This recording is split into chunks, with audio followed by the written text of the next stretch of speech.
Are you looking for more out of your life? Do you need ideas on how to start new businesses and how to move forward in your own personal life? Well, guess what? You have come to the right radio show.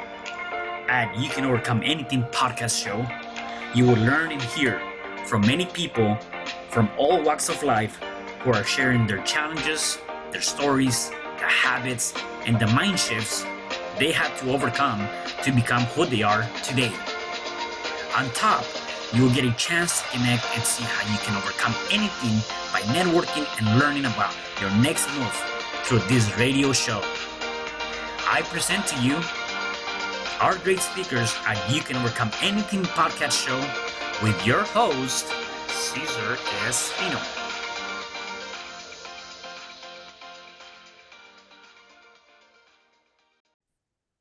Hello there, and welcome back to another episode of You Can Overcome Anything podcast show. It is your host, Cesar Espino, and today my guest, she is a spiritual healer, a teacher, and a coach specializing in relationships. It is my pleasure to introduce Divya Madhur. Hey, how are you, Divya? I'm very well. Thank you, Cesar. Thank you so much. Good.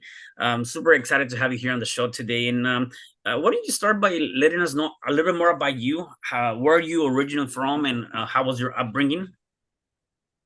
I was born, brought up in Delhi, which is the capital city of India, and my childhood was full of a lot of roller coaster rides. I think I would say that I've survived in a very abusive, domestic violence based environment and stuff in my childhood. So my mom went through two marriages, and both of them were abusive. And post that, even back home, there was a lot of abuse as such. And then, yeah, I think in all of this, I kind of grew to be a strong, independent girl and, took responsibilities soon in life. Yeah, I think so. Overall, that was what my childhood was more full of. I wouldn't say there was a lot more of playfulness and stuff, which probably is part of my life right now. But then, yeah, what was the case back then?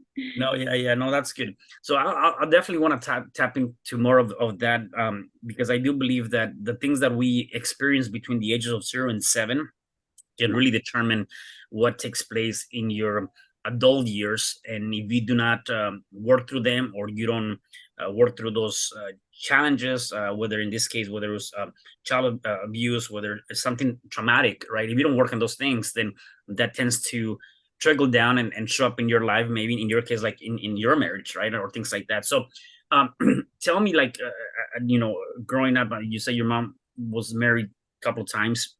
Um, at which point, or how did what kind of a child abuse were you facing, right? And then what did that really do to you as a kid, not only in your household, also going to the school or the neighbors with other friends? Because I think that also trickled and created some other effects, right, in your life. Yeah, absolutely. So I think starting from the house environment, it was, like I said, domestic violence by the father figures, and which also includes the grandfather, my mom's father himself. And yeah, while in school and stuff, because the environment in the house was so toxic, I had I had become a depressed child very early on in life. So even at the age of say about 8, 9, I was already depressed. So even in school, I used to face a lot of troubles because teachers wouldn't be compassionate, and they would judge because I wouldn't really study as per the expectations. And so there was a lot of shaming and a lot of comparisons, and then Mm-hmm. kind of putting you down and insulting and stuff like that at school. And in neighborhood, again, I had kind of become a shy child because there was no personality that kind of came out. So there was also kind of, how would I say this? That people would say things about me as if, like that I didn't know anything, or I was just one dumb kid around the corner kind of thing. So I think largely the experience of childhood for me wasn't really being a child per se. I was just depressed, and I did not have any kind of experiences that I can qualify as really enjoying Yeah. or experiencing in childhood. Yeah. Yeah. Definitely know that a lot of times, even people that might be going through this, or maybe, the younger generation that might be listening to this, sometimes, again, when you're facing something like that, where, you either come out of a abusive relationship, or you're in an abusive family as a kid, and then taking that even to the level where, again, you don't really have any kind of social skills, or you don't really communicate with people at school, or you're depressed, that can really have a big impact, right? And so, if you were to go back to your inner child, right, what would be an advice that you can give your inner child to deal with those emotions, and deal with everything that was taking place, right? Because I do believe that, one thing that I would say is that it is not our fault that, we're in an abusive relationship. It is not our fault that we have abusive parents, or it is not our fault that we're being bullied at school, right? Except it is our responsibility to do something about it when we recognize that behavior. And so, if you can go back and give yourself an advice to have probably better tools to be able to deal with that, what would you tell yourself? I think I'll tell exactly what you said just now, that it's not about you, it's about their unprocessed pain. Because I think children do not have the discernment of why is this happening, and they tend to take it on upon themselves as I am the reason, I'm the burden, I must be causing something here, and I, can do better. But actually, to tell my Yeah, inner child, that's the first thing I would tell my inner child, that this is not your not your creation. It's your right. responsibility to heal, yes, definitely, yes, but not your creation. This is just unprocessed trauma of the adults around you.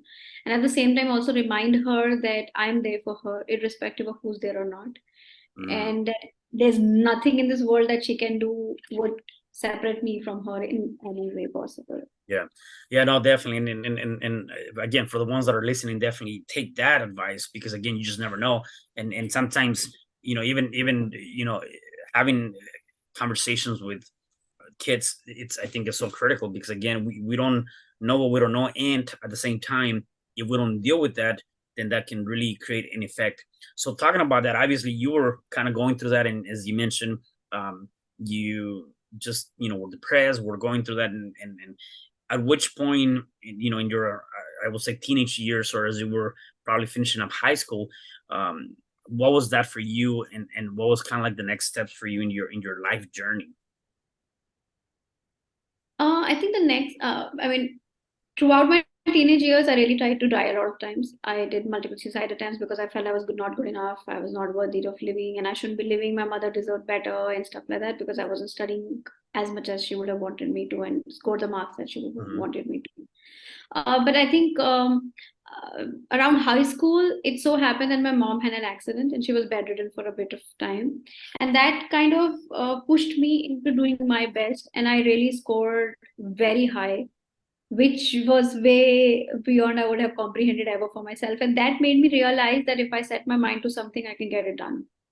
And that kind of transformed me as that child or an individual, and made me believe in the fact that it's inside of me, and that all this time that people said that I was a failure, I was a loser and stuff, it wasn't the case. It was just when situations change, because at this point in time my mother was more loving towards me, uh, Mm. you know because there Yeah. was a different situation, right? So the more love that I received, I was able to pull it inside of me, and and expand it, right? And that's how it kind of started to show up as outside results, typically what we would measure as practical stuff about people. So that changed a lot of perspectives.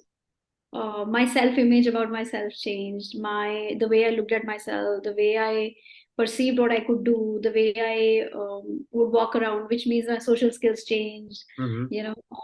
my behaviors changed and things like that. So a lot of things changed in that space.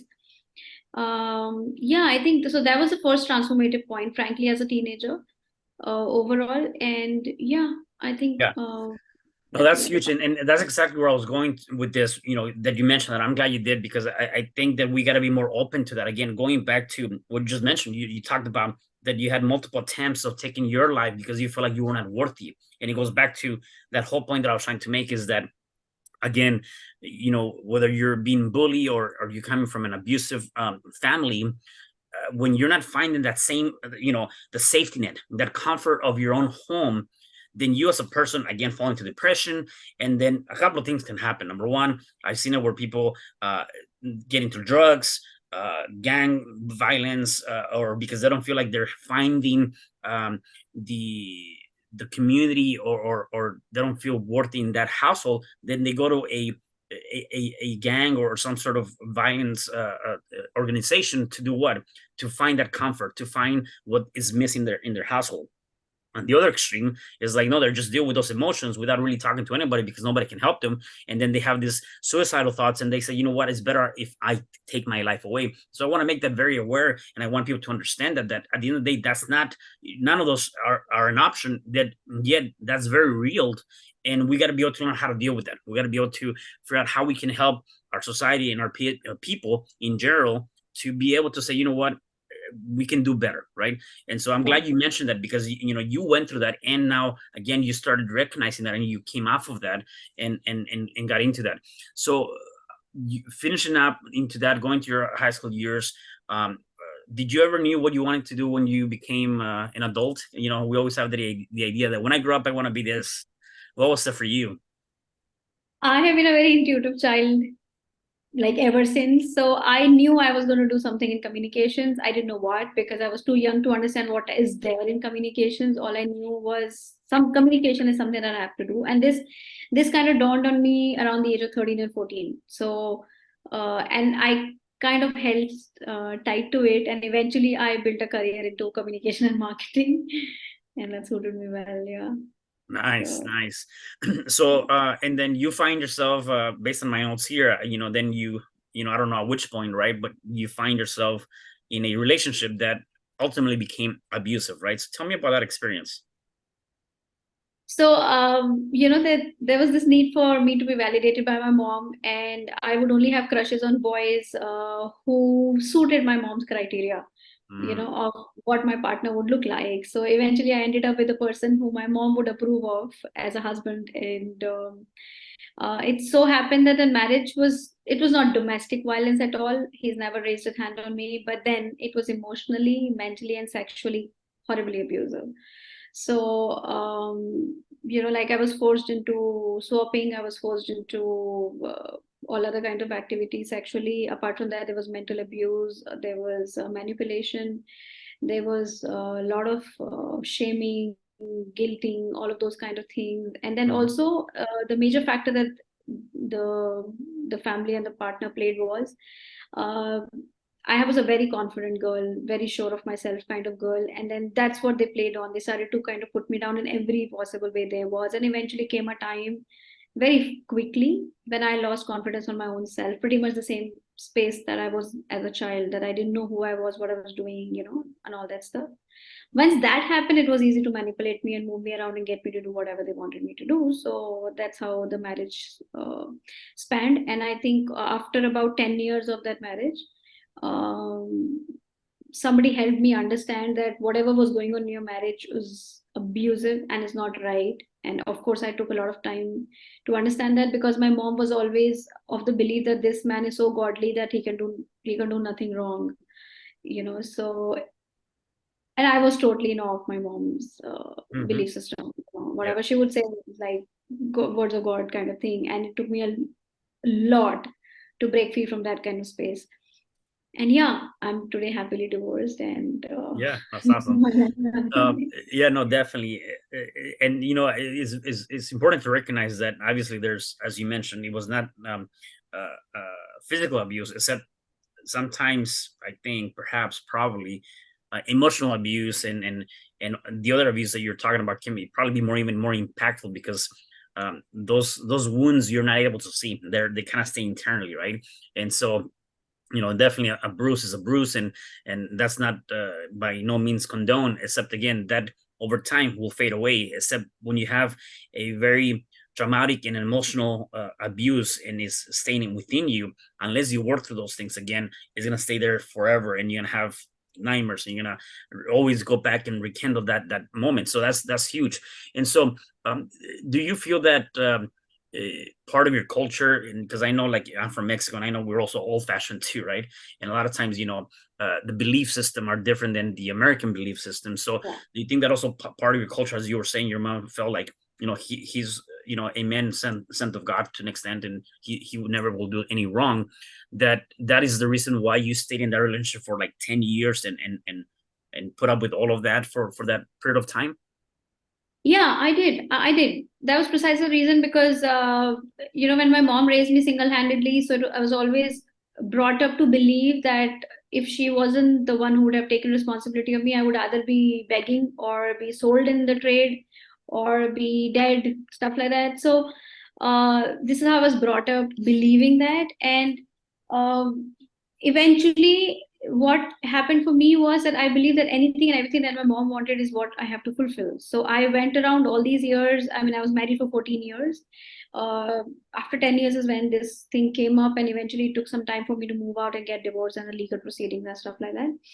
But yeah, in all of this phase, I could not see the truth at all because I was so blinded by what my mom Mm, had told me, and she was definitely blinded by a lot of cultural aspects and her own life experiences because she had been divorced twice, and her belief came from the fact that domestic violence is violence and everything else is not, and the identification of emotional, mental, sexual violence as violence was not there, and there was no education, of course, because we don't talk about it. Talking about any of this is not a common place, plus anything related to sexual context is a very hush hush topic.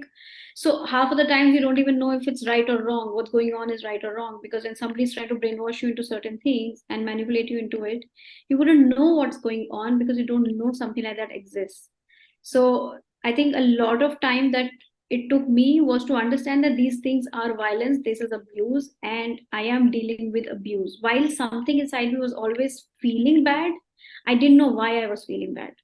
Like yeah. every time something would happen, I had a very bad feeling inside of me, but I couldn't put a finger on what that was. And until all this came around and I started speaking to people, started meeting therapists and healers and stuff, and then I figured, oh, okay, there was something really wrong going on. And yeah, so culture definitely plays a role because being divorced is not such a welcome thing yet, even though it's common now, but then it's not yet welcome. And there's a lot of abuse that women go through after divorce, which is what my mom's fear was for me after her own experiences. And apart from that, domestic violence being considered as the only form of violence there is or abuse there is, Um, not having the spectrum of anything else being like financial violence is also violence, financial abuse is also abuse, but then we don't see it that way.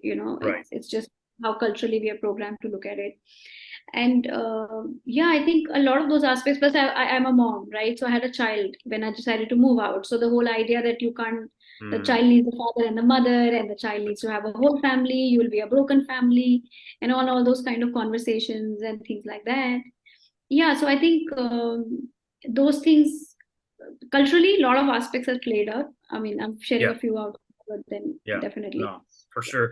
Yeah, some of the things that come to mind too is that I think we gotta recognize that sometimes, and it's sad to say it this way, and I don't know if you agree with me or disagree. Nevertheless, I do believe that sometimes we as people, we tend to put so much faith and trust on our families, on our parents, on our spouses, whatever that might be, right? And because we tend to put so much trust on them, and we believe that they have the best interest in us, we tend to fall into that trap. And rightfully so, sometimes, they don't even know that they're doing that. They probably meaning well, by all means, except whatever worked for them doesn't mean it's going to work for us. And just because they have a belief system doesn't mean that is our same belief system, right? Our parents, in essence, right, we're looking at about 20, 30, 40, depending on your parents, right? Age difference, right? In my case, I have my daughter at 16, so 15 years, I guess. So depend on that, right? Nevertheless, the way they grew up and their the beliefs and the whatever values are way different than somebody that's 20, 30 years, especially right now, how fast our technology and our world is moving, right?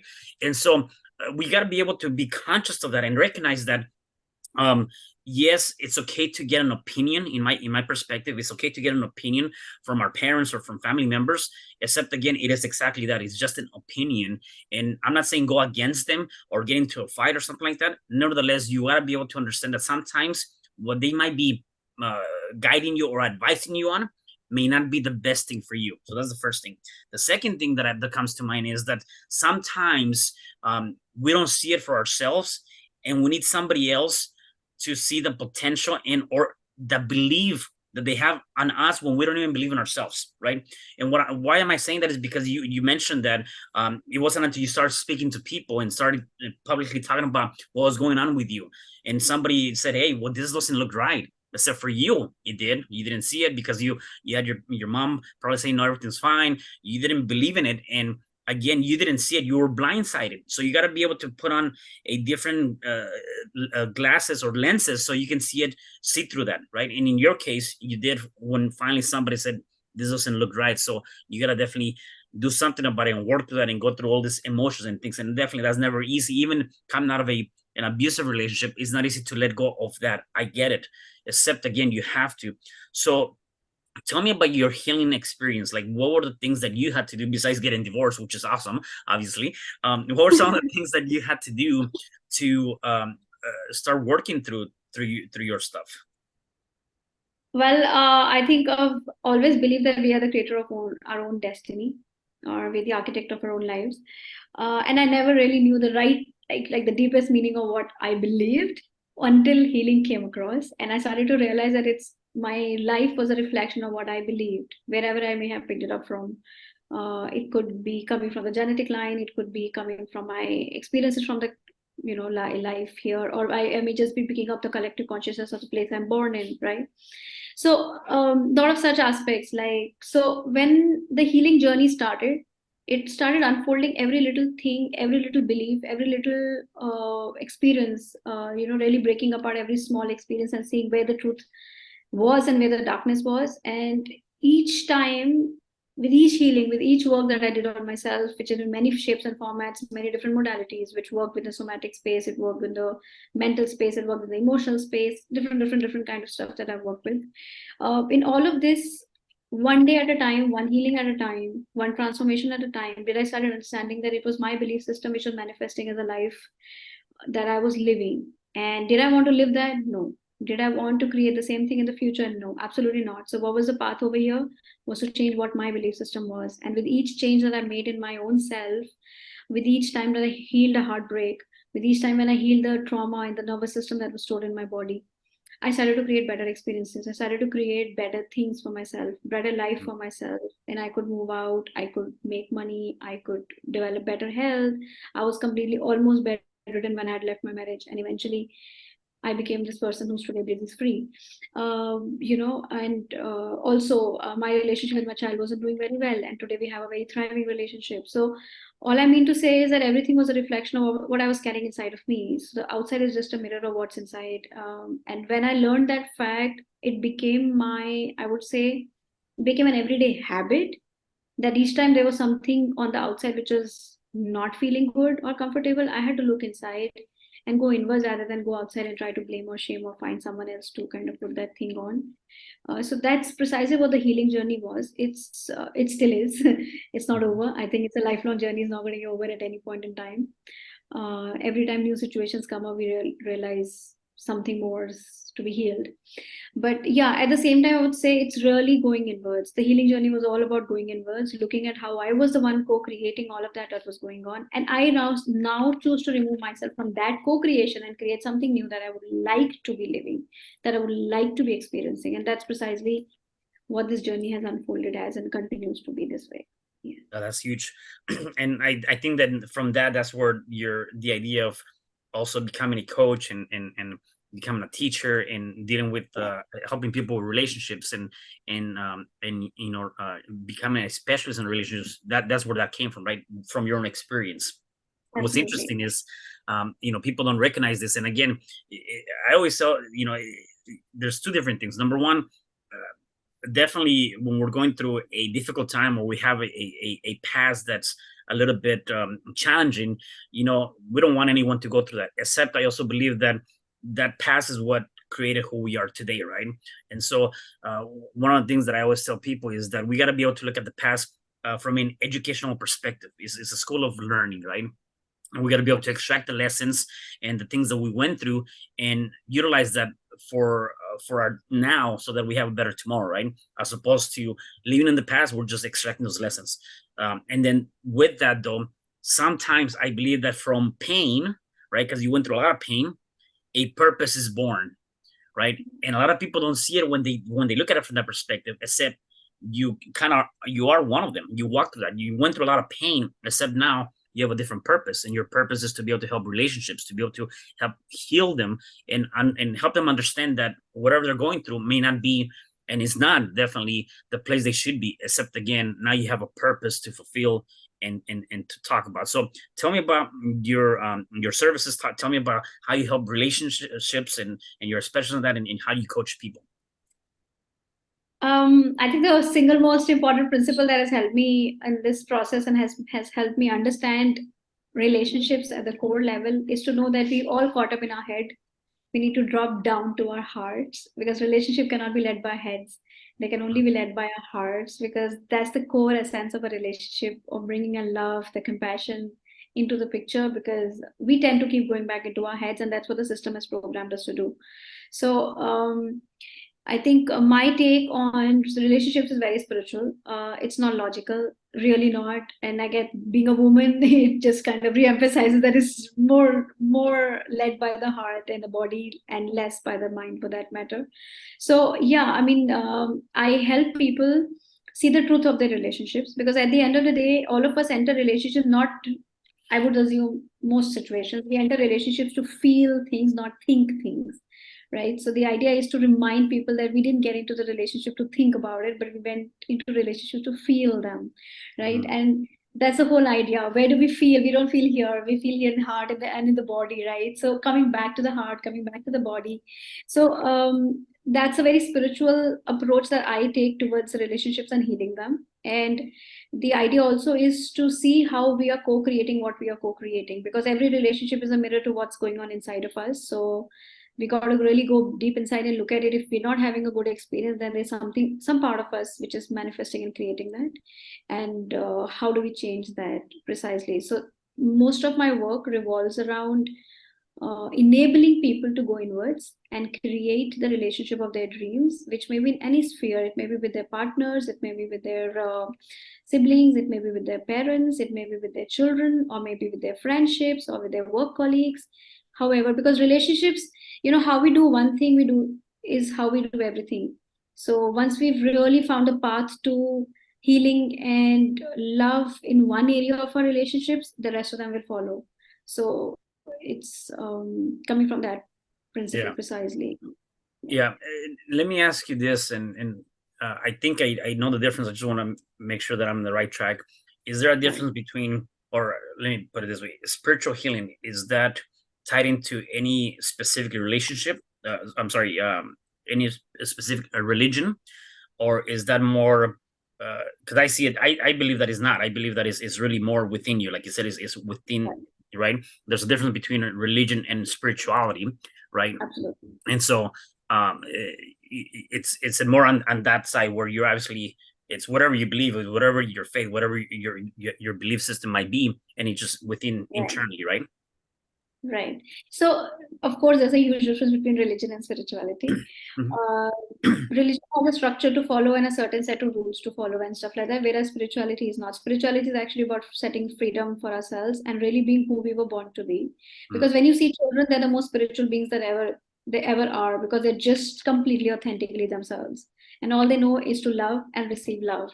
And that's exactly who we are spiritually. We are just as pure, loving, and just ourselves. So what has happened over the years is that we've forgotten to be ourselves, because we had to please our parents in order to survive, and then we had to please our teachers in order to, you know, be doing well in school, and we had to kind of please other people around us, and eventually it went on to pleasing, as an adult, pleasing our partners, our families, or our friends or co-workers and stuff like that, and we've forgotten who we really are. So the idea of spirituality is really coming back to who we deep inside of our hearts are.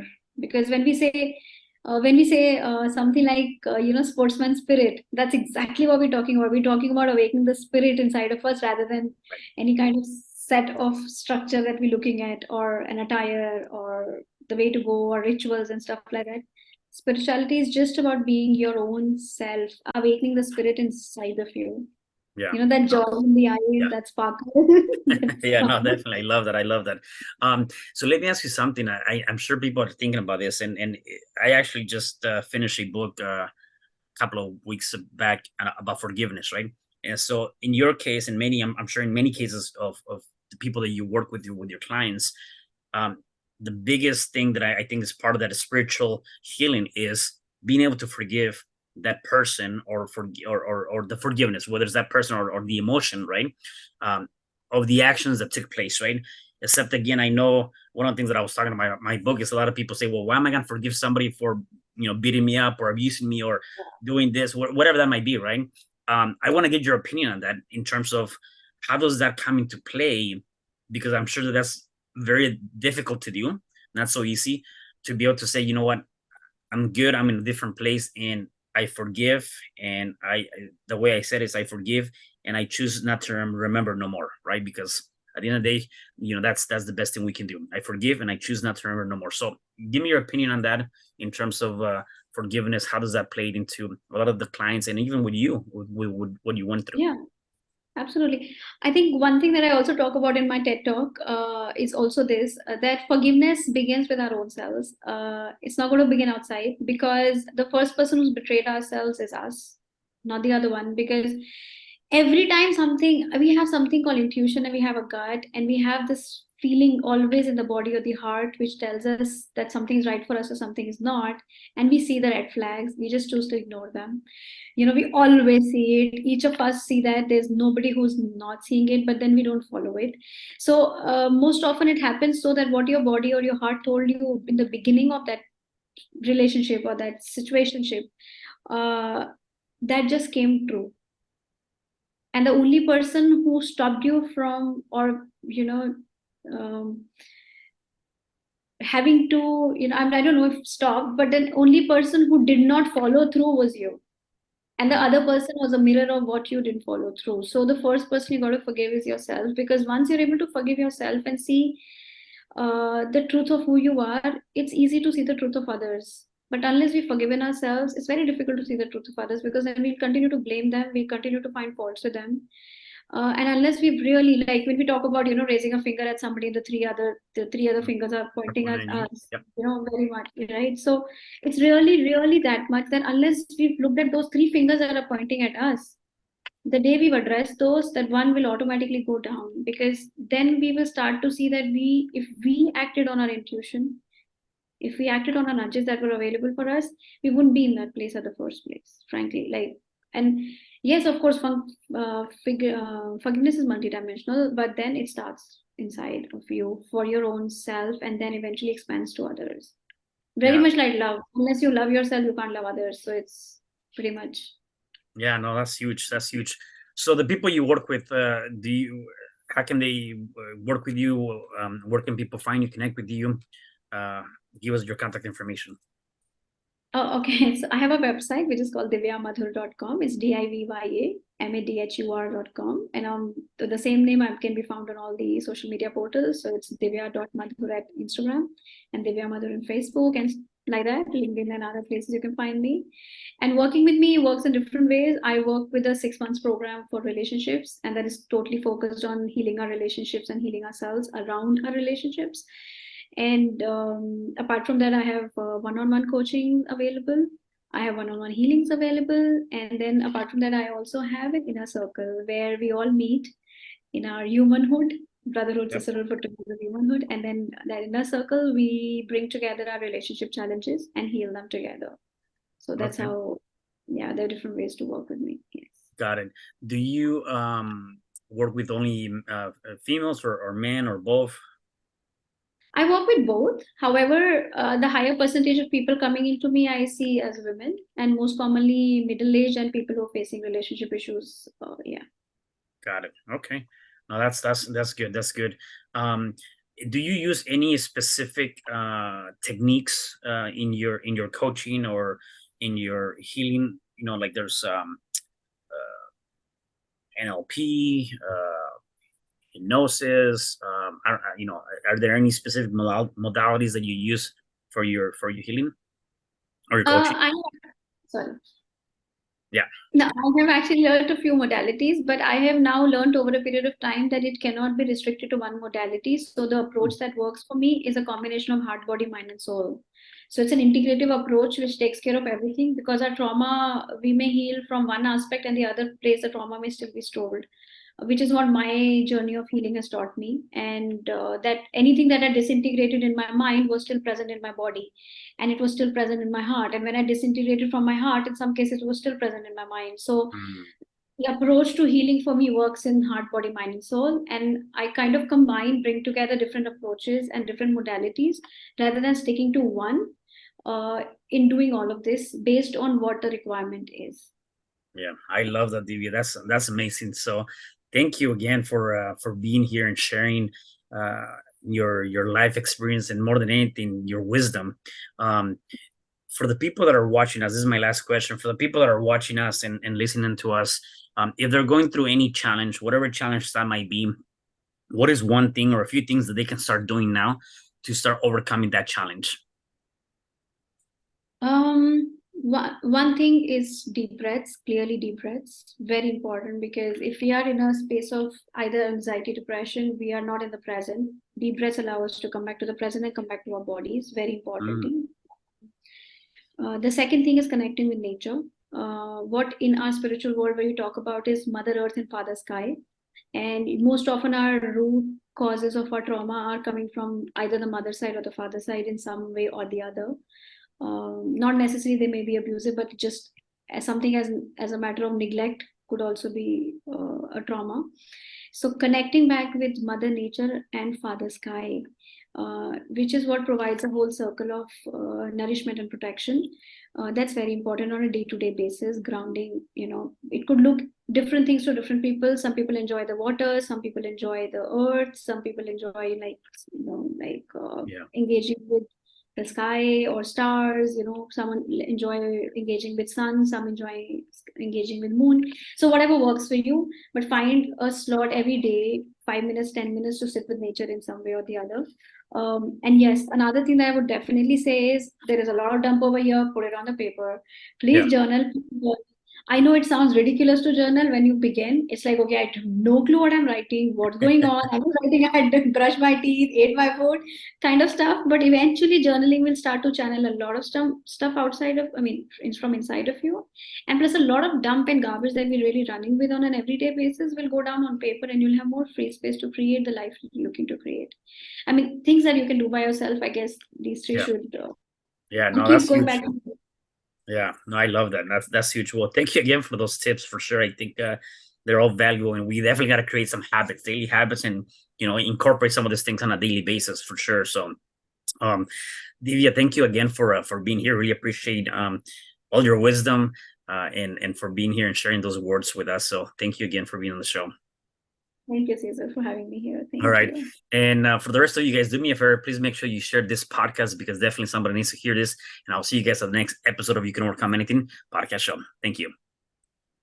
Hi, I'm Cesar Espino, real estate investor, business coach, and consultant, and author of the book, You Can Overcome Anything, Even When the World Says No. My number is 424-501-6046. In my book, I talk about making the necessary changes to shift your mind for prosperity and certainty. Pick up your copy at Amazon. I also love helping families with their real estate and can purchase your house fast and all cash. Follow me on Instagram, Facebook, and LinkedIn. My number is 424-501-6046. Thank you for having me today. I am so glad you've tuned into this podcast. You can find me at your favorite podcast platform where you can like, subscribe, comment, and share. And to learn more about myself, my services, you can find me at www.CesarRespino.com, or you can also find me at your social media. Thanks for joining me, and I am looking forward to having you at the next episode. And know you truly can overcome anything.